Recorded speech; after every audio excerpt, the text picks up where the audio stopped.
우리 함께 마음을 모아서 하나님께 찬양 드리며 나가겠습니다.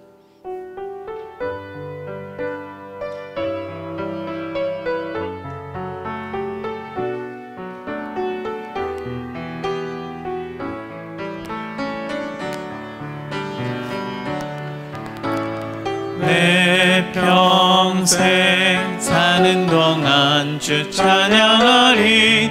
여호와 하나님 내 주를 찬양하리. 주님을 묵상함이 즐겁도다. 내 영혼 주 안에서 참 기쁘리. 내 영혼아 주님을 송축하라. 내 영혼아 주님을 찬양하라. 내 영혼아 주님을 송축하라. 내 영혼아 주님을 찬양하라. 내 평생 사는 동안 내 평생 사는 동안 주 찬양하리. 여호와 하나님 내 주를 찬양하리. 주님을 묵상함이 즐겁도다. 내 영혼 주 안에서 참 기쁘리. 내 영혼아 주님을 송축하라. 내 영혼아 주님을 찬양하라. 내 영혼아 주님을 송축하라. 내 영혼아 주님을 찬양하라.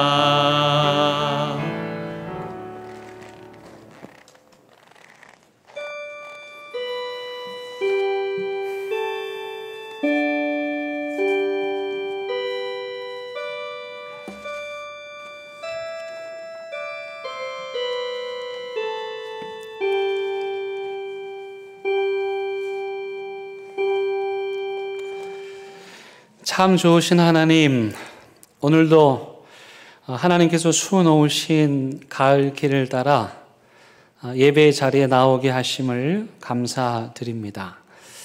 그 옛날 이스라엘 백성들이 하나님을 만날 때 온 몸의 장신구를 다 떼어내었듯이 이 시간 우리의 겉모습을 가리려고 꾸몄던 허영심과 탐욕의 장신구들을 다 떼어내게 하시어 가식과 위선이 아닌 참되고 진실한 마음으로 오직 성삼위 하나님만을 전심으로 예배하게 하시기를 예수 그리스도의 이름으로 간절히 기원드립니다.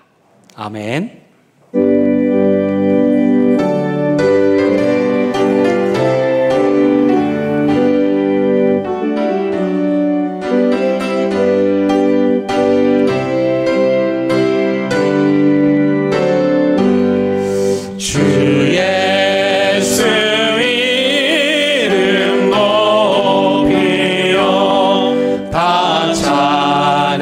찬양하여라. 다 찬양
그러므로 주 안에서 갇힌 내가 너희를 권하노니 너희가 부르심을 받은 일에 합당하게 행하여 모든 겸손과 온유로 하고 오래 참음으로 사랑 가운데서 서로 용납하고 평안에 매는 줄로 성령이 하나 되게 하신 것을 힘써 지키라.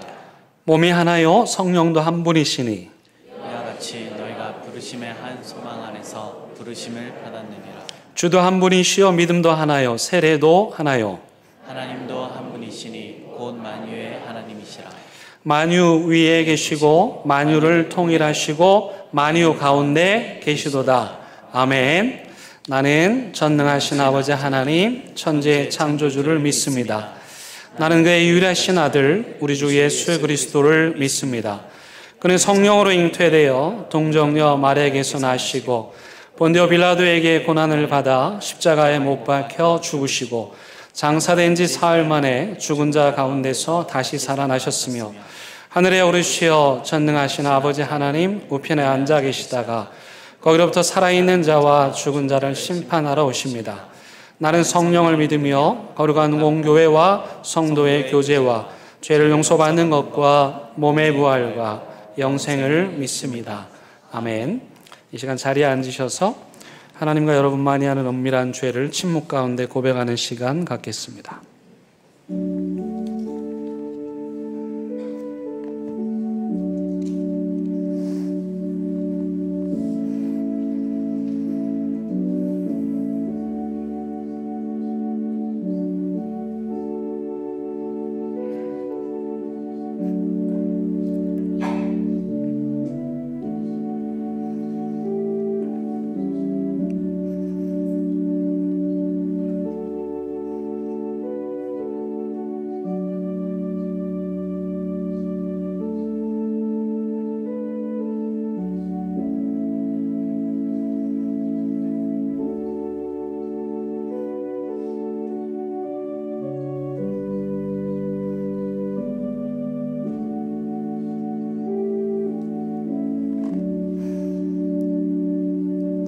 여기 참회하는 자들을 향한 하나님의 위로와 용서의 말씀이 있습니다.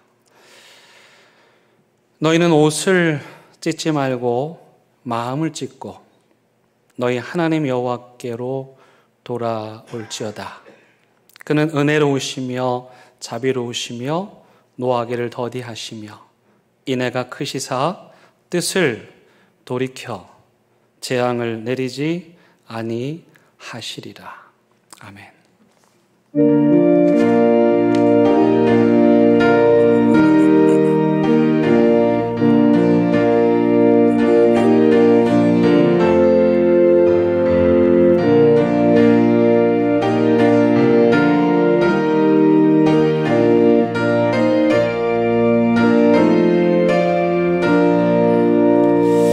샘물과 같은 보혈은 주님의 피로다.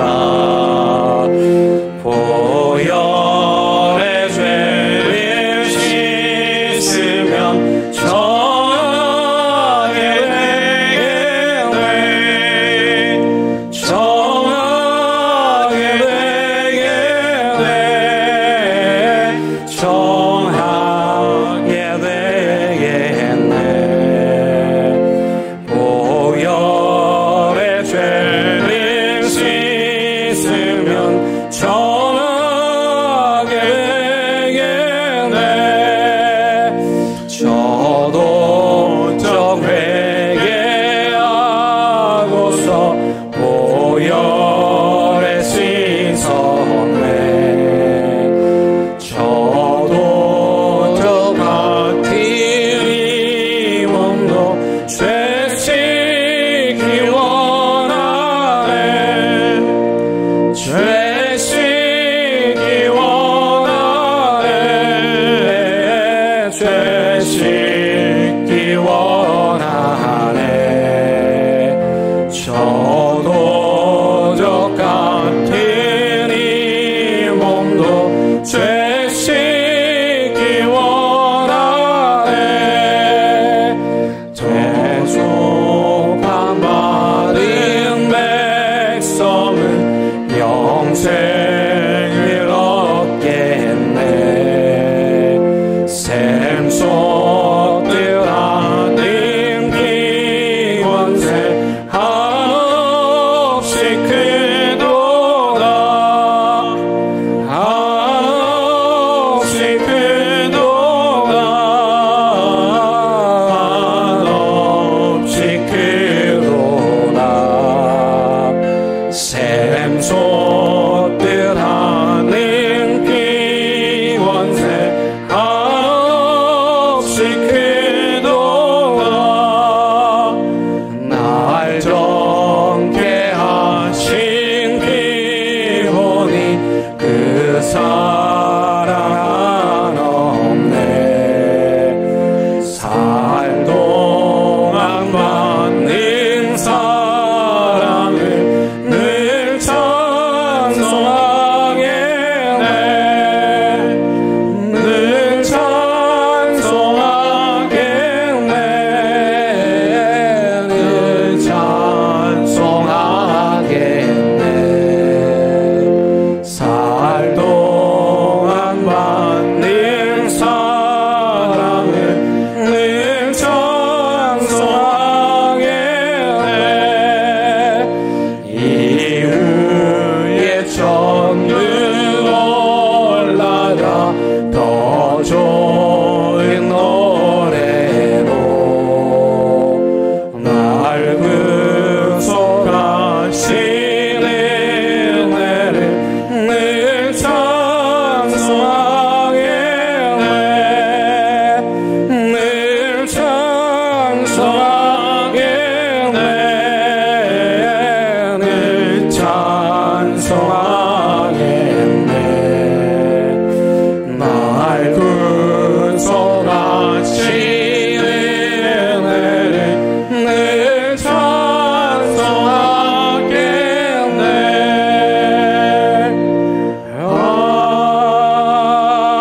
아멘.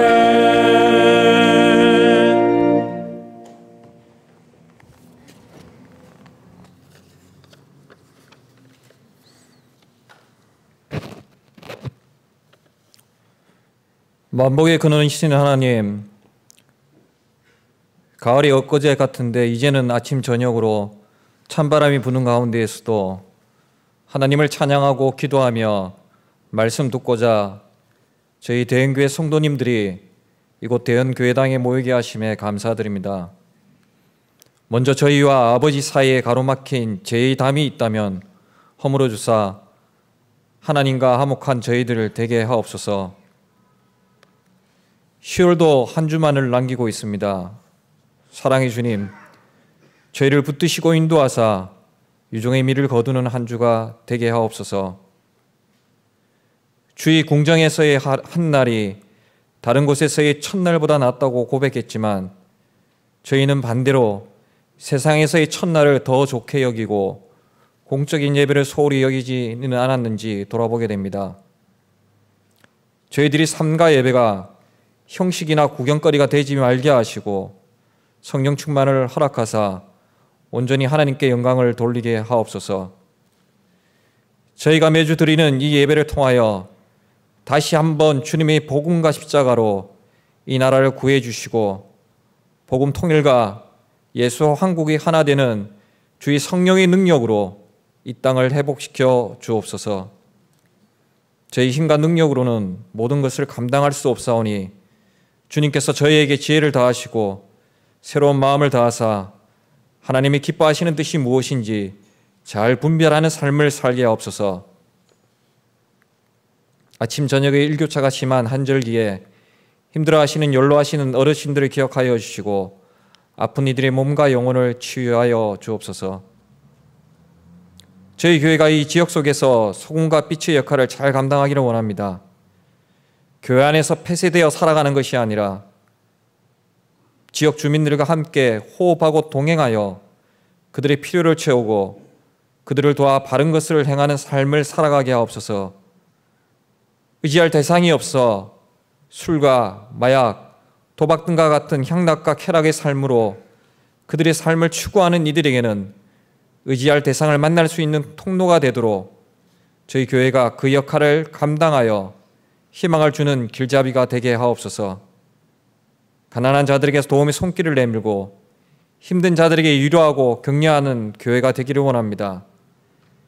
기도의 불길에 주님이 진정 기뻐하시는 교회다운 교회, 목사다운 목사, 성도다운 성도로 거듭나도록 성령의 불길이 맞불이 되어 간구하는 기도에 응답받는 은혜가 충만하기를 원합니다. 담임 목사님을 비롯한 모든 목회자와 교육자와 성도들을 위하여 기도합니다. 모든 가정마다 행복과 축복의 문이 활짝 열리는 은혜가 충만하게 하소서. 이 시간에도 열악한 환경 가운데 세계 각 지역에서 복음을 전하는 선교사님들과 그 가족과 교회 그리고 현지인들을 기억하시고 은혜로 인도하여 주옵소서. 병환 중에 있는 지체들에게 주님이 치료와 강선을 비춰주시고 주님이 응청이 없으면 치유의 기적은 일어나지 않음을 믿사오니 저희 교회에 속한 한우들에게 치유의 은총을 더하소서. 경제적 어려움 가운데 있는 지체들에게 주님이 위로를 주시고 가족의 갈등으로 고심하는 지체들에게는 주님이 격려를 주옵소서. 고난의 터널이 끝나기 전까지 아버지 하나님의 손을 꼭 붙잡고 잘 견디어 나가게 하옵소서. 저희들이 자녀들을 위해 기도합니다. 세상의 비난과 조롱 속에서도 자녀들에게 그리스도인임을 심어주게 하여 주시고 그리스도인으로 사회적 책임과 바른 신앙 교육을 전수하여 가정을 통해 하나님을 바라보며 기도하고 험한 세상을 이기며 살아가는 지혜를 구하는 자녀들 되게 도와 주시옵소서. 그리하여 믿음의 자녀들이 역사의 주역이 되어 각 분야에서 좋은 리더자로 성장하게 하옵소서. 얼마 남지 않은 수능을 앞두고 있는 고3 수험생들 또한 그간의 노력의 결실을 최선을 다하여 보게 하옵시고 11월 6일 새로 임직을 받는 이들이 대형교회의 또 다른 그루터기가 되게 하여 주시어 충성되고 선한 청지기의 삶을 살게 하여 주시옵소서. 이 시간 말씀을 전하실 목사님을 성령 충만케 하옵시어 말씀을 선포할 때 모두가 깨어지고 새롭게 거듭나는 은혜의 시간 되게 하옵소서. 예배를 위하여 수고하는 많은 손길들이 있습니다. 교사로, 안내, 차량, 봉사 등 일일이 다 아뢰지 못한 모든 손길들을 주께서 하시오니 그 손길 위에도 복 내려 주옵소서. 이 땅에 하나님과 하나님의 나라가 함께하여 주시기를 간절히 바라며 이 모든 것 우리 주 예수 그리스도의 이름으로 기도드립니다. 아멘.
오늘 우리에게 주시는 하나님의 말씀은 요나서 1장 1절에서 10절의 말씀입니다.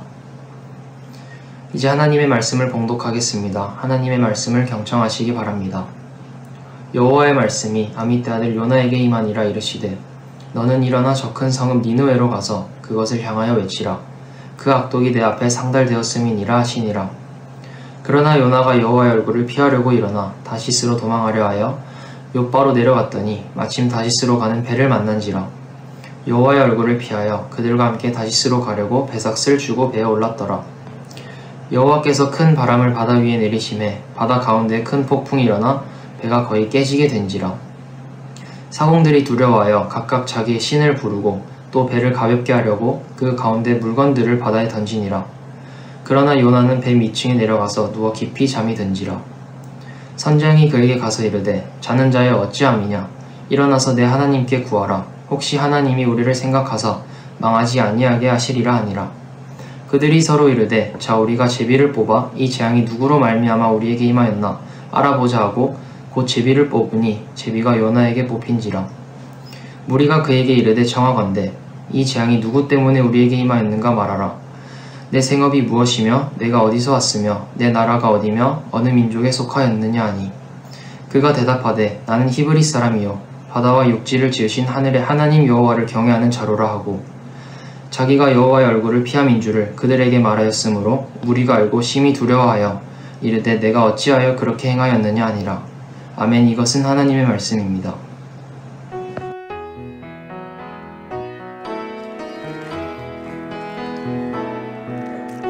이 말씀 따라 사는 동안 지치지 않게 하시고 이 말씀 따라 사는 동안 주님 나라 이루소서.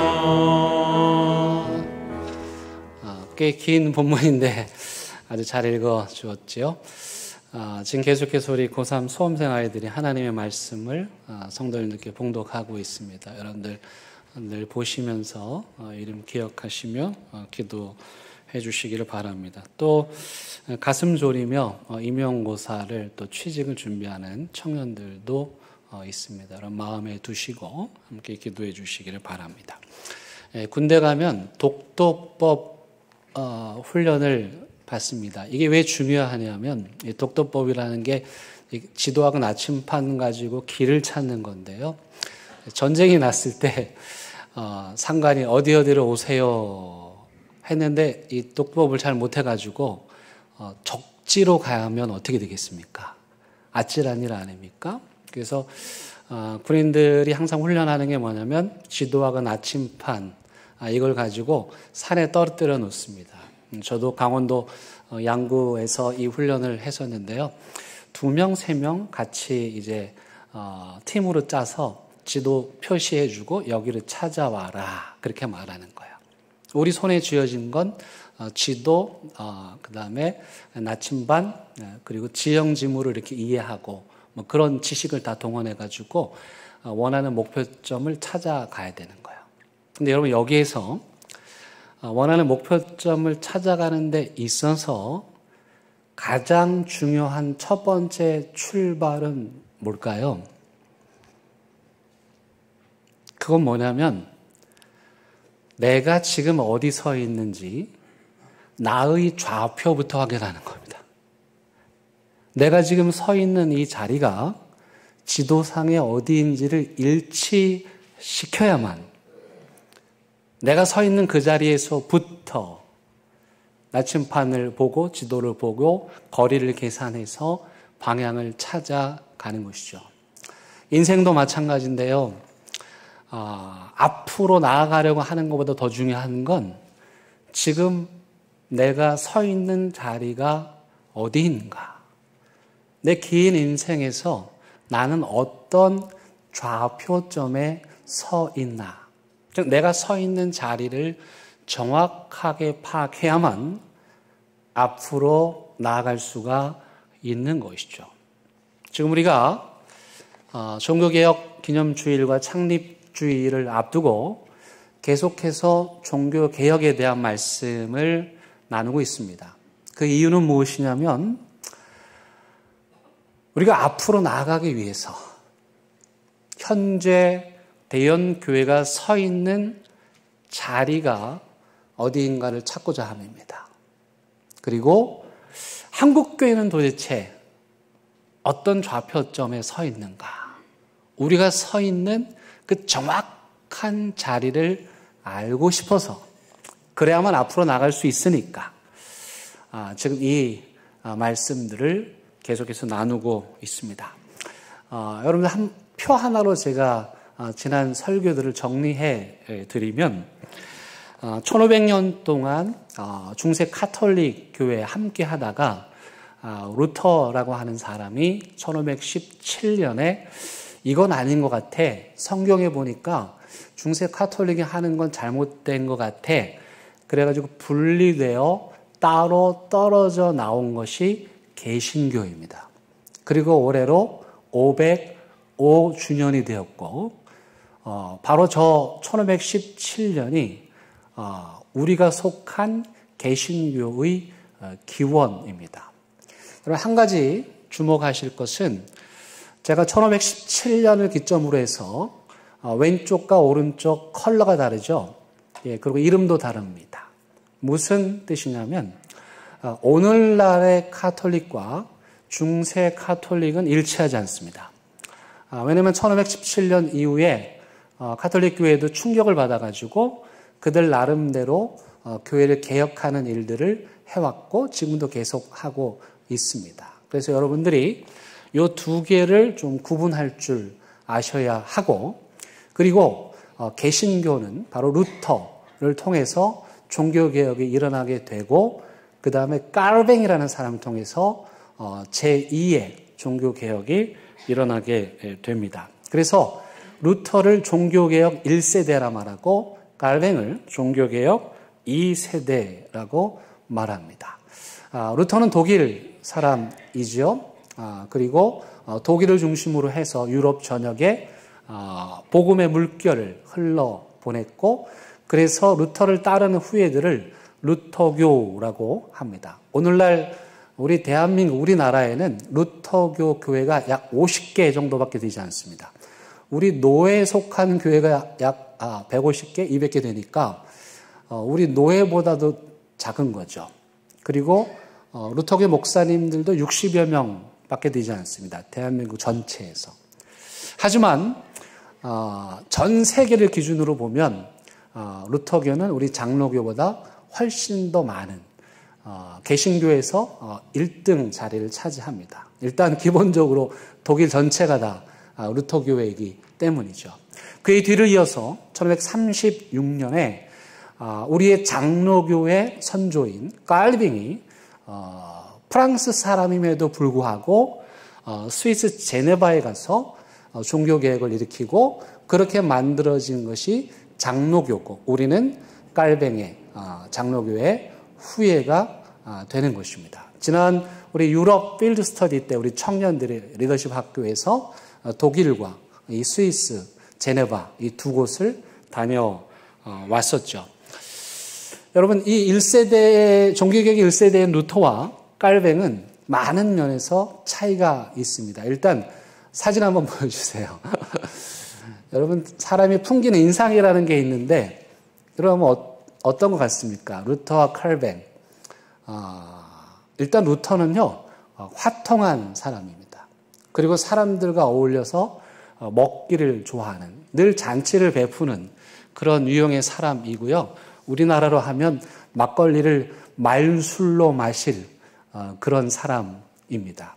글을 쓸 때도 그냥 일필휘지로 글을 쭉쭉 쉽게 그렇게 써내려 가는 아주 화통한 사람인 반면에 깔뱅은 아주 소심한 사람입니다. 그리고 꼼꼼한 사람입니다.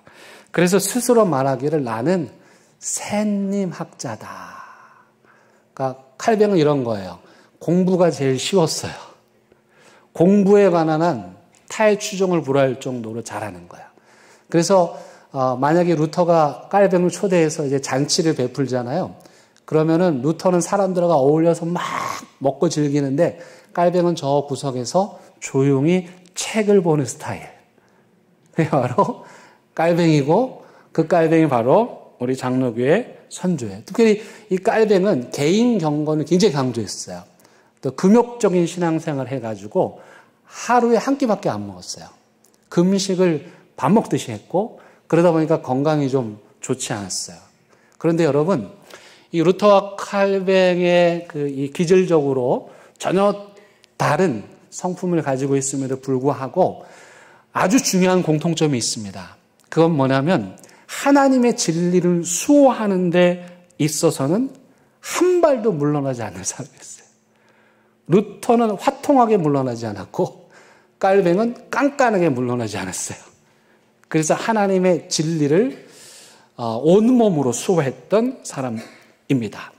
그래서 오늘 여러분들에게 이 칼뱅이, 우리 장로교의 선조인 칼뱅이 어떻게 종교개혁을 했나를 이제 말씀드리려고 하는데 그 전에 먼저 깔뱅이 종교개혁을 했던 제네바의 모습을 제가 이번에 가서 유럽에서 찍은 사진을 통해서 여러분들에게 보여드리도록 하겠습니다. 사진 한번 봐주십시오. 여러분 호수가 너무너무 아름답죠?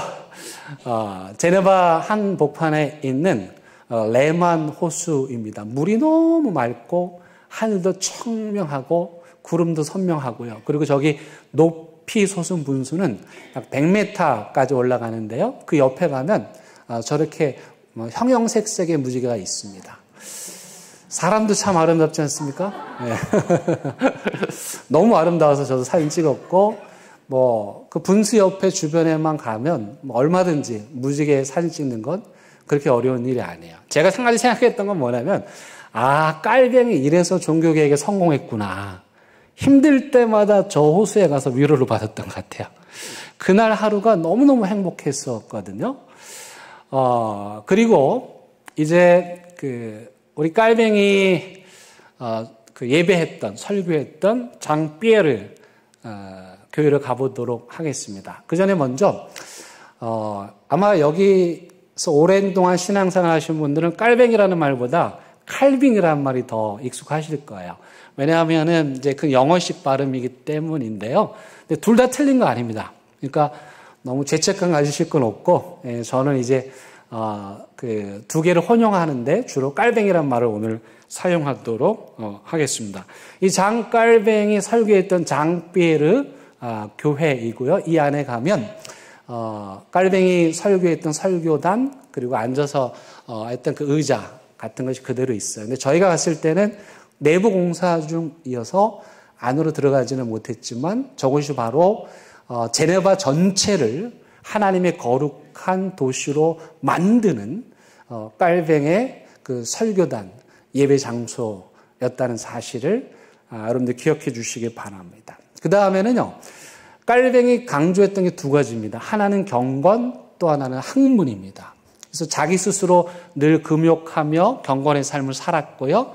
그 다음에 열심히 공부를 했습니다. 그래서 그가 세운 게 뭐냐면 제네바 아카데미인데 그 제네바 아카데미가 오늘날 제네바 대학이 되었고 노벨 수상자를 배출할 정도로 그렇게 유명한 대학입니다. 우리 교회 수요일 날 뭘 하죠? 바이블 아카데미, 제네바 아카데미 여기서 온 겁니다. 제가 장로교회 후예니까요. 그래서 깔뱅이 이 제네바 아카데미를 세우고 하나님의 말씀을 열심히 가르쳤는데 바로 그 제네바 아카데미 뒤쪽에 옛 성벽에 종교개혁 기념 조형물이 서 있습니다. 지금 여러분들 보시는 사진인데요. 우리 팀원들입니다. 저도 있고 우리 손 목사님도 계시고 우리 청년들도 함께 찍은 사진입니다. 제가 왜 보여드리냐면 그 뒤에 있는 조형물을 설명드리기 위함인데요. 일단 이 조형물 전체는 길이가 100m, 높이가 10m 정도 되는. 그래서 이 안에 제네바의 종교개혁의 이야기를 조형물로 잘 설명해 두었고 가장 가운데 바로 이 네 사람이 제네바를 하나님의 거룩한 도성으로 변화시킨 종교개혁의 중심 인물들입니다. 먼저는 여러분 4명 중에 가장 앞으로 튀어나온 사람이 몇 번째 사람입니까? 그렇죠. 저 사람이 누굴까요? 바로 깔뱅입니다. 그러니까 다른 종교개혁가들도 중요한 역할을 했지만 가장 중요한 역할을 했던 깔뱅을 다른 사람들보다 한 걸음 앞서 세우게 했고요. 그리고 깔뱅의 오른쪽에 있는 그 인물은 파렐이라는 사람입니다. 여러분, 파렐 어떤 느낌이 드세요?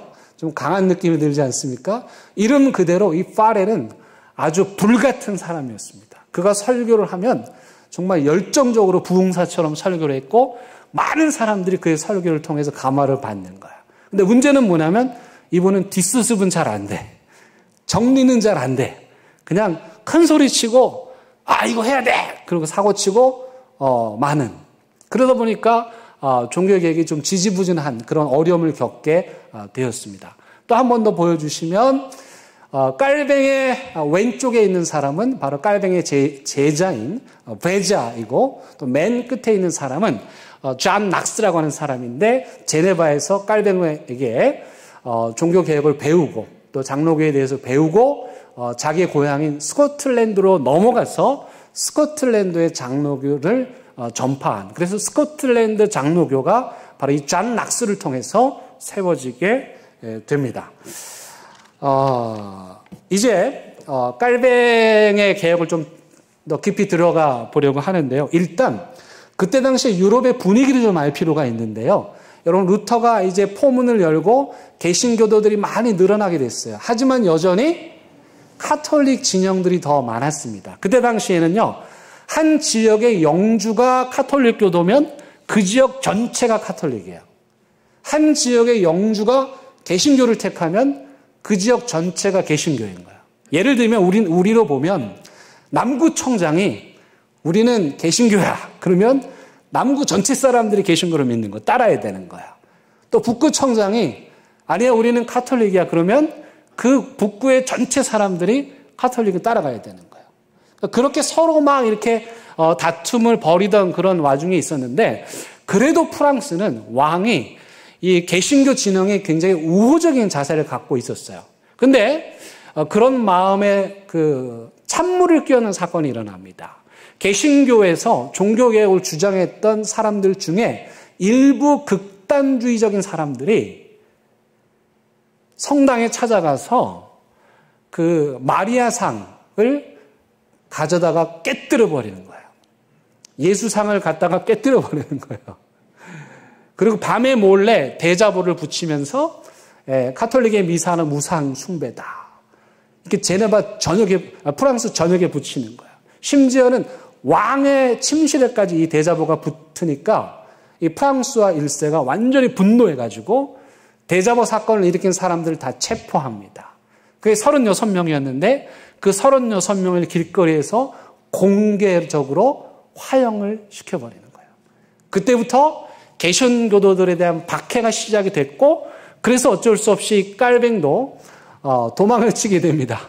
정말 말 그대로 침대 있는 그 이불을 엮어가지고 그걸 밧줄로 만들어가지고 창문을 통해서 도망치듯 빠져나왔습니다. 그때부터 깔뱅이 도망자 신세가 되어서 살아가게 됩니다. 그가 바젤이라고 하는 곳에 도착을 했고, 그곳에서 기독교 강요라고 하는 유명한 책을 씁니다. 이 강요라는 말이 한자여서 어려운데 뭘 강요하다 그런 의미가 아니라 가장 기본이 되는, 핵심이 되는 것을 요약해 놓았다라는 뜻이 바로 강요입니다. 그러니까 기독교 강요란 말은 기독교의 핵심 진리를 요약한 책이라고 할 수가 있겠습니다. 깔뱅이 이 기독교 강요를 쓴 이유는 뭐냐면, 지금 일부 극단주의적인 종교개혁가들에 의해서 프랑스와 1세가 지금 분노하였잖아요.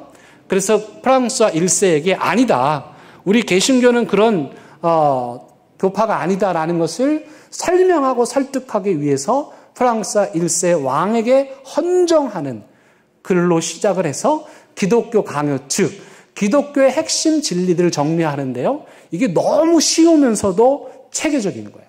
그 내용은 하나님께는 영광, 하나님의 주권사상, 그리고 성경 말씀의 권위를 주장하는 거예요. 그래가지고 이 칼뱅이요, 기독교 강요를 쓰고 나서 유럽에서 일약 스타로 떠오르게 됩니다. 이후 이 깔뱅이 스트라스부르크라고 하는 곳으로 갑니다. 이 스트라스부르크는 그때 당시 개신교를 믿는 사람들이 종교의 박해를 피해서 피난한 사람들이 함께 모여 사는 동네였습니다. 믿음 때문에 박해를 피해서 도망와서 개신교를 믿기 위해서 온 사람들이 모이는 곳이 이 스트라스부르크였고, 그래서 깔뱅도 그곳에 가서 그 사람들과 함께 하려고 스트라스부르크를 향해서 가던 중이었습니다. 근데 전쟁으로 인해서 길이 막혀가지고 어쩔 수 없이 제네바로 우회해야만 했어요. 하룻밤만 자고 이제 그 다음날 다시 스트라스부르크를 향해서 가려고 했는데, 마침 그때 아까 깔뱅이 오른쪽에 있던 파렐, 어떤 사람이었어요? 성격이 불같은 사람. 이 파렐이 세상에 기독교 강요를 쓴 그 천재가 제네바에 왔다는 소식을 들은 거야. 그 즉시로 파렐이 가가지고 깔뱅이 집을 찾아가가지고 발로 문을 꽝 차고 들어갑니다. 이건 제가 상상해 본 거예요. 파렐이 꼭 그랬을 것 같아요. 그러면서 이렇게 예의나 격식이 없어. 다짜고짜 깔뱅이가 말하는 거예요. 당신 여기서 나와 종교개혁을 합시다. 날 좀 도와주셔. 내가 앞으로 치고 나가는 건 잘하는데 수습이 안 돼. 근데 당신 같은 사람이 필요하니 나와 함께 종교개혁을 합시다. 그랬더니 깔뱅이 뭐라 그랬을까요? 기어 들어가는 목소리로 저 스트라스부르크 가서 하나님 말씀을 좀 더 연구해야 돼요. 그렇게 개미 같은 소리로 말했겠죠. 그랬더니 파렐이 또 큰 소리로 무슨 소리 하냐고. 지금 내 말을 어기고 가면 하나님이 당신을 저주할 거고 당신이 공부하는 학문에도 저주할 거다. 세상에 이런 막말을 막 쏟아부은 거예요. 근데 놀랍게도 그 무례하기 짝이 없는 파렐의 음성을 깔뱅은 하나님의 음성으로 듣습니다. 훗날 그가 이렇게 말합니다. 귀여운 파렐이 나를 조언이나 권고로서가 아니라 무서운 저주로 제네바에 억류하였다. 마치 하나님께서 나를 사로잡기 위해 하늘에서 손을 뻗어 내 위에 얹는 것 같았다. 하나님께서는 파렐을 통해서 하나님의 음성을 깔뱅에게 들려주셨습니다. 마치 이사야가 그 보좌에서 하나님의 영광을 본 것처럼 깔뱅은 그 파렐의 참으로 무례하기 짝이 없는 그 말을 통해서 하나님의 음성을 듣고 파렐과 함께 제네바에 남아서 제네바시의 종교 개혁을 이끌게 됩니다. 자, 근데 여기서 주목할 것이 있습니다. 그때 당시의 종교 개혁은 교회 주도가 아니었습니다. 아까 남구 청장이 기독교면 그 남구가 다 기독교라고 그랬죠. 그러니까 시의회가 개신교를 받아들이고 칼뱅의 조언을 따라서 제네바시 전체를 개혁하고 칼뱅의 조언을 따라서 시조례를 만들고 그걸 선포하면 법령이 되는 거예요. 그러니까 깔뱅의 말은, 깔뱅이 이야기하는 모든 것들이 시의회를 통해서 제네바 전체 사람들에게 영향력을 미치는 매우 중요한 역할을 했던 것입니다. 그런데 깔뱅이 가가지고 이제 종교개혁을 하는데 깔뱅이 어떤 사람이라 그랬어요? 깐깐하게 이를 데가 없어.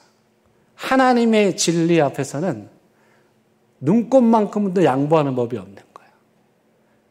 그래서 깔뱅이 어떤 조례를 의회에 부탁하냐면 사회적으로 유죄 판결을 받은 사람들은, 그러니까 법정에서 유죄 판결을 받은 사람들은 성찬을 정지합시다. 성찬식을 못하게 합시다. 이렇게 건의한 거예요. 여러분 틀린 말입니까? 사회적으로 법정에서 유죄 판결을 받았어요. 그런 사람들이 거룩한 하나님의 성찬에 참여할 수 있겠어요? 그래서 깔뱅이 그런 사람들은 수찬을 정지합시다. 시의회가 던져주고 이거 조례를 만들어서 선포해 주세요. 근데 문제는 뭐냐면 여러분 그때 당시는요. 똑같이 성찬식을 하는데 나만 성찬을 안 받아. 이건 너무도 수치스러운 일이었던 거예요.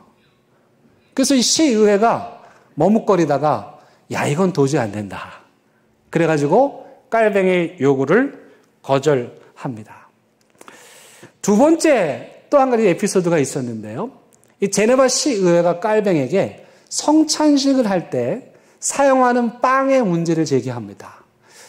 그때 당시에 이 깔뱅이 이렇게 빵 부스러기가 떨어지는 그런 빵으로 성찬식을 했는데 제네바 시의회에서는 그 빵 부스러기 떨어지는 것으로 성찬식을 하지 말고 납작하고 이게 딱딱한, 여러분 아시죠?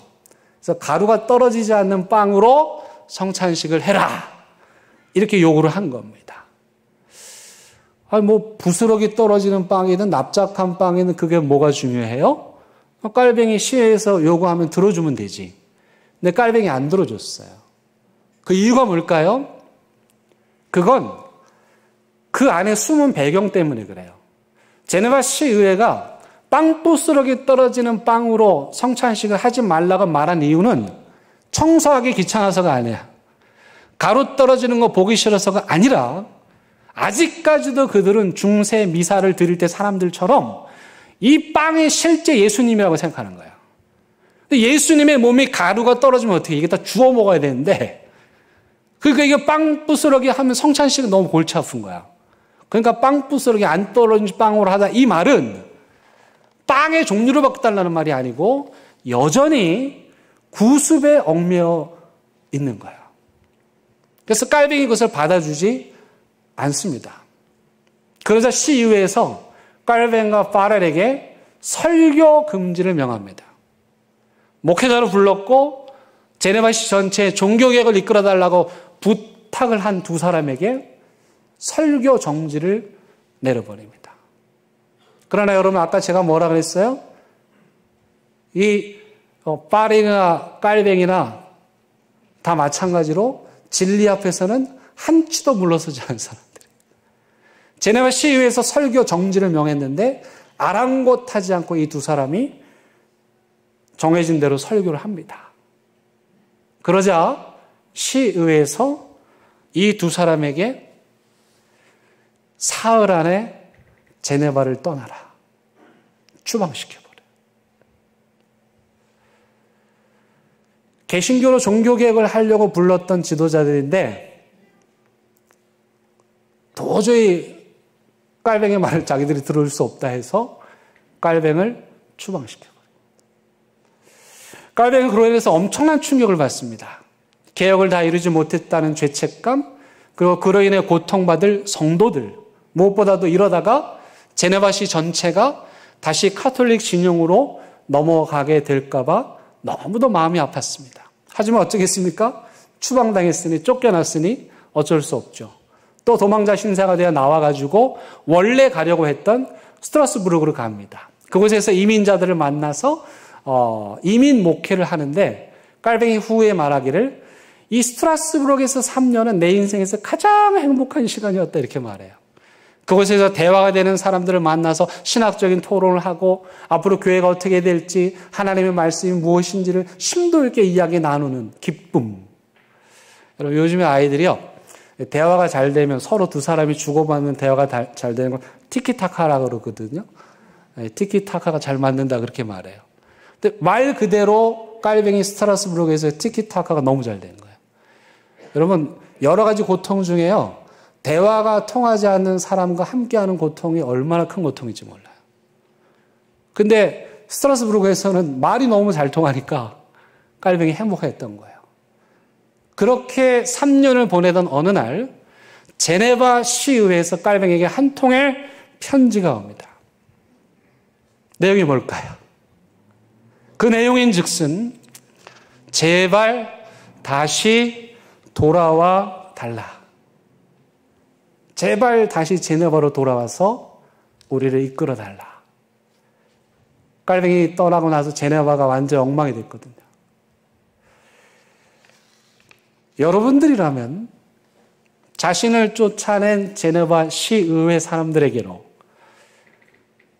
다시 돌아가시겠습니까? 깔뱅이 그때의 심정을 이렇게 말합니다. 이런 십자가를 지느니 100번 죽는 게 낫겠다. 이런 십자가 지느니 100번 죽는 게 낫겠다. 아니, 그렇지 않아요. 저도 안 갈 것 같아요. 오늘 본문으로 좀 들어가 봅니다. 요나, 예언자입니다. 예언자는 하나님의 말씀을 사람들에게 전하는 사람이죠. 여러분 혹시 눈치채셨는지 모르겠는데요. 지금 종교개혁 시리즈 설교하면서 제가 택한 모든 본문이 다 모세오경입니까?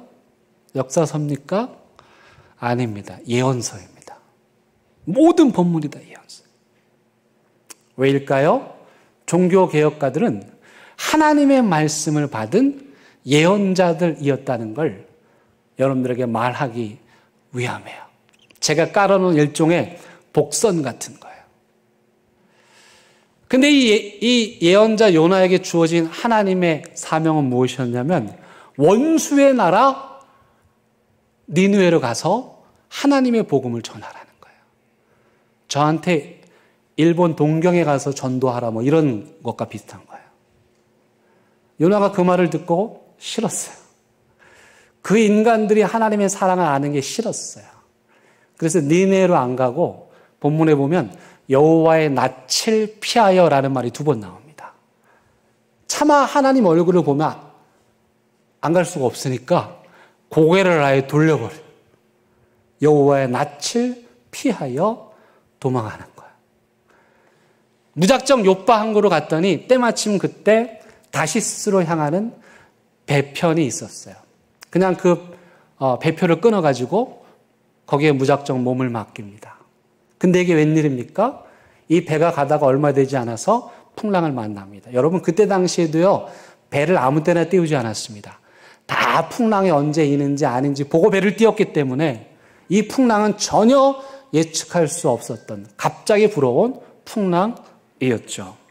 배 안에 사람들이 다 두려워하였고 그리고 각자 자기들의 신을 부릅니다.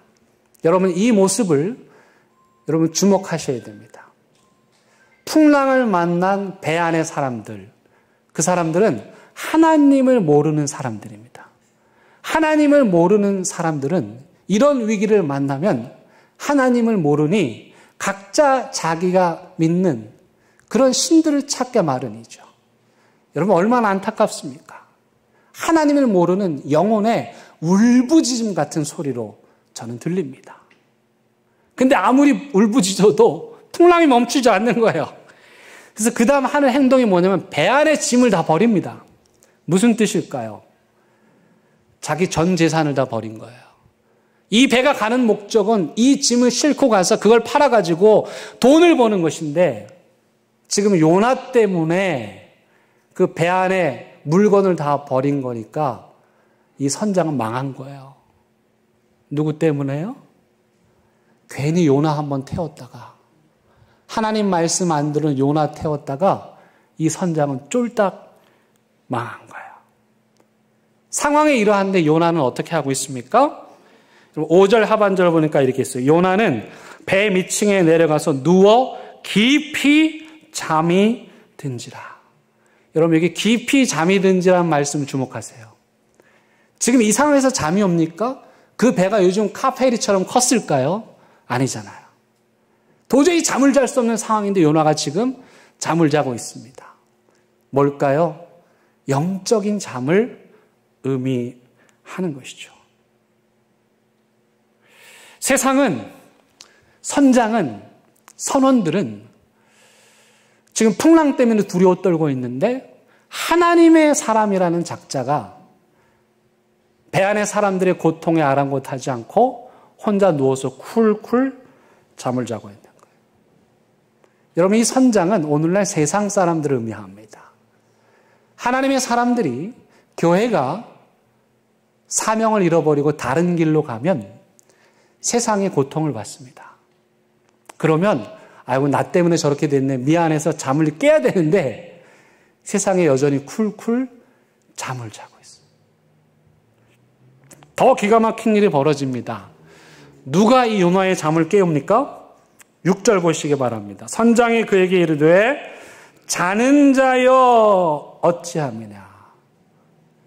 하나님을 모르는 세상 사람이 하나님의 예언자의 잠을 깨우는 거예요. 그러면서 너 좀 일어나서 네가 믿는 하나님께 기도 좀 해라. 혹시 네가 믿는 하나님이 우리를 구원하실지 어떻게 알겠느냐? 세상에 선장이 하나님 모르는 사람이 하나님의 예언자를 책망하는 거예요. 여러분 이것이 오늘날 우리 교회 모습은 아닙니까? 세상이 오히려 예수 믿는 사람들 좀 똑바로 예수 좀 믿으세요. 좀 기도 좀 하세요. 좀 제발 깨어 있으세요. 왜 이렇게 오래 주무십니까? 이렇게 말하고 있지는 않습니까? 그런데도 요나는 기도하지 않았어. 그래서 결국 제비뽑기를 합니다. 이 원인이 누구로부터 온 것인가? 누가 뽑혔겠어요? 당연히 요나가 뽑혔죠. 결국 요나는 바닷물 속에 던져지고 그 이후에도 정말 마지못해서 마지막 장까지 요나서를 읽어보면 요나는 원하는 게 아니야. 어쩔 수 없이 마지못해서 하나님의 사명을 아주 소극적으로 수행을 하죠. 여러분 다시 깔뱅 이야기로 돌아가 볼까요? 제네바시 의회로부터 편지를 받은 깔뱅 돌아갔을까요? 안 돌아갔을까요? 우리 같으면 안 돌아갈 텐데 깔뱅이 다시 제네바로 돌아갑니다. 자기를 추방한 제네바 시의회 사람들이 있는 곳으로 돌아가요. 이 핑계에 저 핑계 요나처럼 미루고 또 미루다가 결국 하나님의 음성을 듣고 그가 다시 제네바로 갑니다. 그때 그가 이렇게 말했습니다. 만일 이 일이 내 자신에게 달려있는 것이라면 절대로 다시 제네바로 돌아가지 않겠지만 내가 내 자신의 주인이 아님을 잘 알기에 나의 심장을 참된 제물로 하나님께 바치고자 합니다. 마지막 문구가 중요합니다. 즉시 그리고 진심으로. 제네바로 돌아가는 일은 지옥불에 떨어지는 것 같은 고통이지만 내가 내 자신의 주인이 아님을 알기에 하나님께서 원하시면 기꺼이 나의 심장을 지금 즉시 진심으로 하나님께 바치겠습니다. 여러분 하나님의 사람들은요. 내가 원하는 걸 하는 게 아니에요. 내가 원하는 다시스로 가는 게 아니에요. 내가 원하지 않는 니느웨로 가는 거. 그게 하나님의 사람들이에요.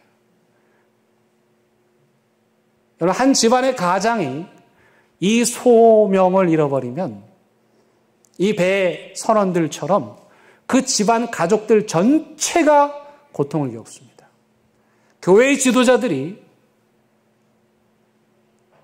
니느웨가 아니라 다시스로 가면 교회 모든 성도들이 고통을 받습니다.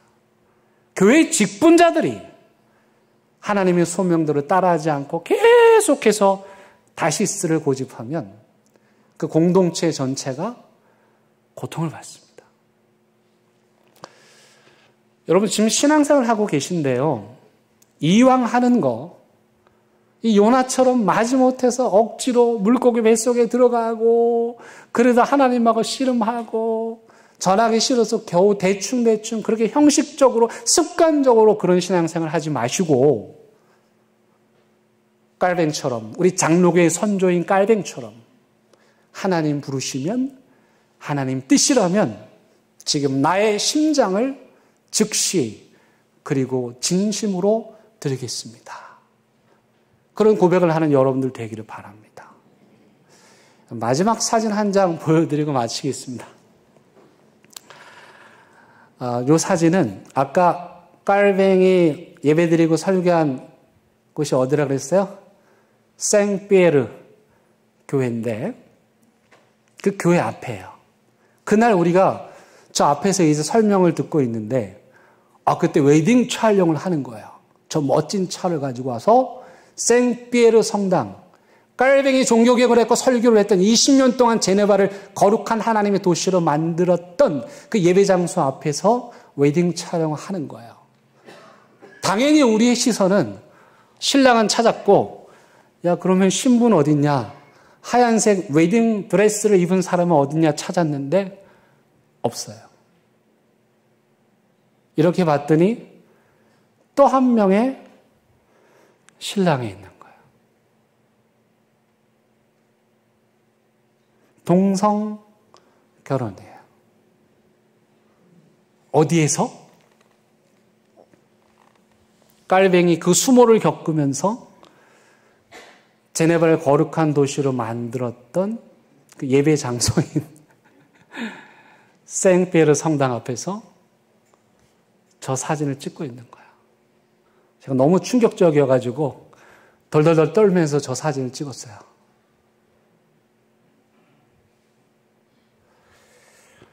우리 대연교회는 저런 일이 일어나지 않기를 바랍니다. 우리 모두가 더 이상 미루지 말고 이미 직분 받으신 분들, 또 우리 피택자들 즉시 그리고 전심으로 여러분들 하나뿐인 심장 하나님께 바치는 복된 인생 사시기를 주님의 이름으로 간절히 부탁을 드리겠습니다. 그 마음의 고백으로 함께 찬양합니다.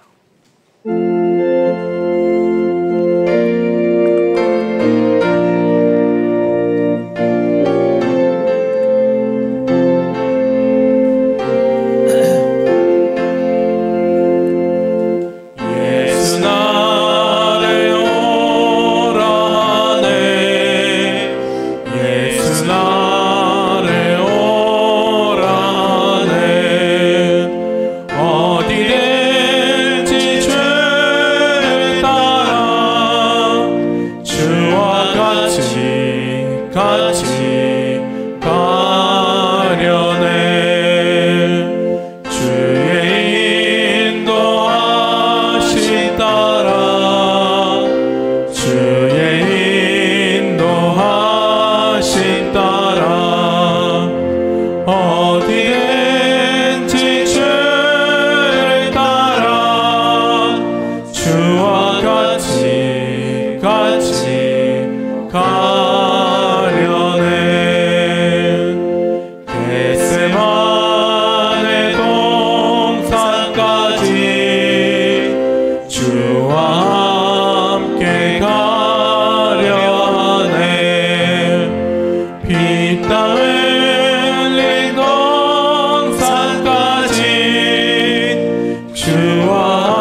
기도하시겠습니다. 자는 자여 어찌미뇨. 이 풍랑 속에서도 자는 자여 어찌미뇨.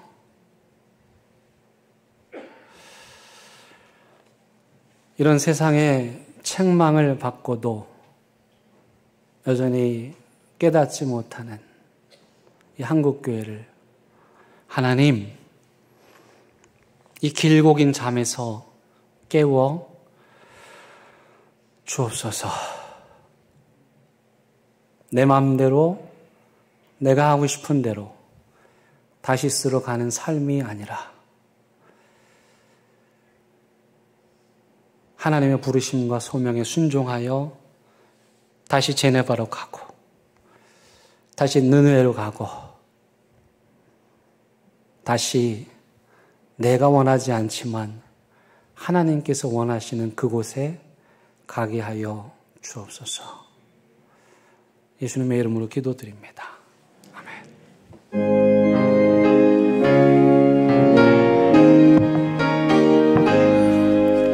진리와 생명 되신 주 이 몸을 바치옵니다. 믿음과 소망 사랑에 한 마음 되게 하소서. 아멘. 하나님, 이 시간 하나님 앞에 귀한 예물 올려드립니다. 이 예물이 어떤 예물인지 하나님 더 잘 알고 계십니다. 우리의 정직함과 신실함, 땀의 열매, 또 그것 중에 가장 귀한 것 구별하여 하나님께 드리오니 하나님 기뻐 받아 주옵소서. 드리는 손길들 기억하여 주시사 이들에게 필요한 것들, 물질이면 물질을, 건강이면 건강을, 마음의 평안이면 평안을, 기쁨이면 기쁨을, 그 어떤 것이든 필요한 모든 것들 넉넉하고 풍성히 채워 주옵소서. 세상 향하여 나아갑니다. 우리가 깨워야 할 그 세상인데 그들이 우리를 깨우는 어처구니 없는 일 다시 일어나지 않도록 내 아픔과 고통의 현장인 니느웨로 가서 하나님의 복음 전하는 우리 모두 되게 하옵소서. 예수님의 이름으로 기도드립니다. 아멘. 여러분 반갑습니다. 함께 인사 나누시겠습니다. 잘 오셨습니다. 환영합니다. 오랜만에 뵙는 분들도 있습니다. 여러분 너무너무 반갑습니다. 교회서시 함께 나누겠습니다. 교회 창립 115주년, 우리 생일 맞아서 여러 가지가 있는데 가장 중요한 건 사람을 세우는 일입니다. 임직식이란 교회 일꾼을 세우는 일이고요. 이건 축제이고 기쁨이고 감사입니다. 하나님의 사람들을 하나님께서 세우시고 우리 찬양대 오늘 찬양했던 것처럼 하나님께서 우리를 통해서 크신 일을 이루시는데 이제 이번에 또 하나님의 일꾼들을 세웁니다. 여러분 이 일이 우리 교회에 가장 기쁘고 복된 일이 될 수 있도록 기도해 주시고 어떤 사탄도 이 기쁨을 빼앗아가지 않도록 기도해 주시기를 바랍니다. 또 창립주일날 여러분들 얼굴 보고 싶습니다. 다 함께 나오셔서 함께 얼굴 마주보며 온 공동체가 하나님 예배하기 원합니다. 교회 사랑하는 마음으로 교회를 배경으로 사진을 찍어서 제출해 주시면 여러분 예쁘게 엽서를 만들어 나눠드린다고 하는데 현재까지 지원자가 200명이 아니고 2명입니다. 그래서 뭐 상품이 없어서 그런 겁니까? 제가 상품을 좀 걸까요? 그냥 그렇잖아요. 소박한 일인데 되게 의미 있는 일이니까. 교육자들이 또 제가 사진을 찍어서 나눠드려도 되는데 그보다는 또 여러분들이 보는 각도에서 찍은 사진들 남다르지 않겠어요? 그럼 한번 기쁜 마음으로 참여해 주시기를 부탁을 드리겠습니다. 그리고 그날 그 다음 주죠. 그 다음 주에는 우리가 우리 믿음의 선조들의 길을 따라 걷습니다. 문현고개를 건너고 또 그 문현 사거리 길을 지나서 부산진교회까지 걸어갑니다. 나는 다리가 아파서 못 걸어갑니다. 그러면 저와 함께 차를 타고 가시면 됩니다. 부산진교회에서도 지금 설레는 마음으로 우리를 기다리고 있고 이 이야기를 들은 많은 분들이 많은 감동을 하고 계십니다. 그래서 그날 두 개의 테마라고 보면 되겠어요. 믿음의 선조들이 걸었던 길을 걷는 거 하나. 근데 나는 못 걸어요. 그러면 그때 함께 예배드렸던 정신을 되살려서 부산진교회 성도들과 연합 예배 드리는 거 하나. 이 두 개의 테마가 같이 진행이 되니까 여러분 진심으로 부탁을 드립니다. 여러분 다 함께 참여해 주시기를 바라겠습니다. 피택자교 오늘 계속되고요. 교회 청소 이번 토요일 날 있습니다. 여러분 다 나오셔서 임직식 전에 우리 교회 생일 전에 교회를 깨끗게 하도록 하겠습니다. 회의 내용 참고해 주시고 정태금 집사님, 또 박명희 집사님, 최덕순명예 집사님 성경 일독 하셨습니다. 우리 큰 박수로 격려하도록 하겠습니다. 감사합니다. 이제 다 함께 일어나셔서 별단의 찬양 부르시겠습니다.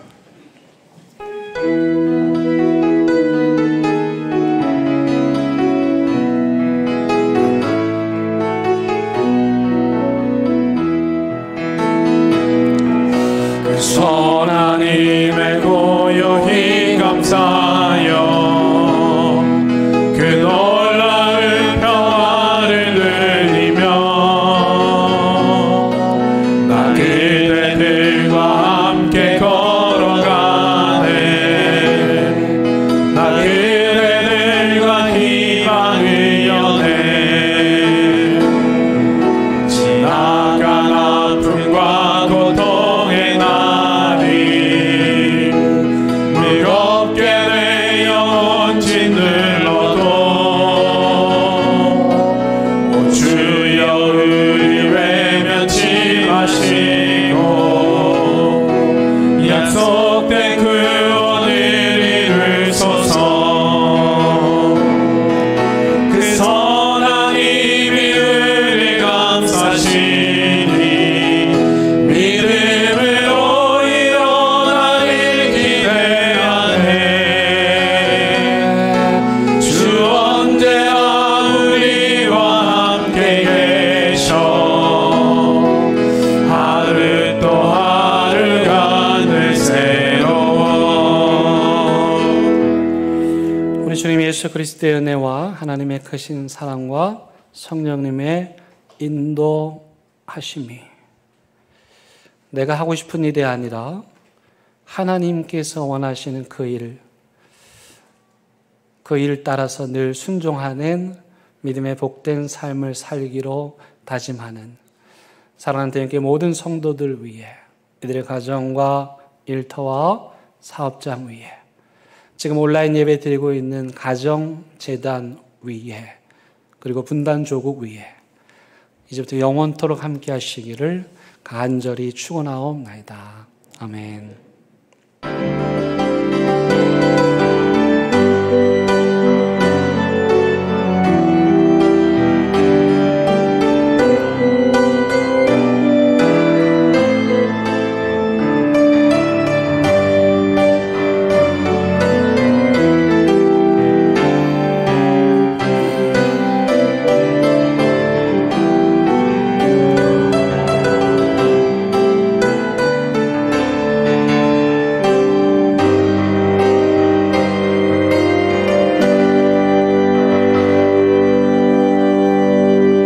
평안히 돌아가시고 한 주간 승리하시기 바랍니다.